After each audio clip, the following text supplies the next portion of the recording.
വസന്ത പ്രേരണയുടെ മുൻകാല അനുഭവങ്ങളൊക്കെ ഒന്ന് പറഞ്ഞാൽ. അത് എനിക്കൊരു നാടൻപാട്ടിൻ്റെ ട്രൂപ്പുണ്ട്.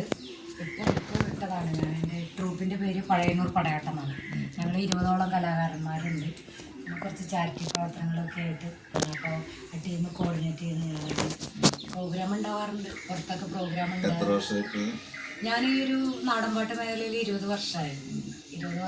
ഫാമിലിയൊക്കെ സപ്പോർട്ടാണ്. ഫാമിലിയൊക്കെ സപ്പോർട്ടാണ്. 2 കുട്ടികളുണ്ട്, കുട്ടികളൊക്കെ സപ്പോർട്ടീവാണ്. കുട്ടികളൊക്കെ ഈ ഒരു മേഖലയിൽ തന്നെയാണ്. പ്രോഗ്രാം ഇപ്പൊ സീസൺ കഴിഞ്ഞു, ഇനിയിപ്പോ ഓണത്തിനാണ് സ്റ്റാർട്ട് ചെയ്യുക. പിന്നെ പ്രോഗ്രാം തുടങ്ങും. പ്രോഗ്രാം ഉണ്ട്, കുഴപ്പമില്ല, എങ്ങനെ പോണു, കുഴപ്പമില്ല. ബാക്കിയുള്ള ചെലവ് കാര്യങ്ങളൊക്കെ കുഴപ്പമില്ല, എങ്ങനെ പോവാണ്. ഒരു 20ഓളം കലാകാരന്മാരുണ്ട്. സമ്പാദ്യമൊന്നുമില്ല, അങ്ങനെ കഴിഞ്ഞു പോവാ. സമ്പാദ്യമൊന്നുമില്ല. എല്ലാവരും നല്ല സഹകരണമാണ്. നമ്മുടെ ടീമിലുള്ളവരൊക്കെ നല്ല സഹകരണമാണ്, കട്ട സപ്പോർട്ടീവാണ്. ആയിക്കോട്ടെ, നമ്മുടെ നോക്കി നോക്കാം. അപ്പൊ നമ്മുടെ AGKPയുടെ പാനലിൽ ഓഡീഷന് വന്നായിരുന്നല്ലോ. നല്ലൊരു അനുഭവമായിരുന്നു.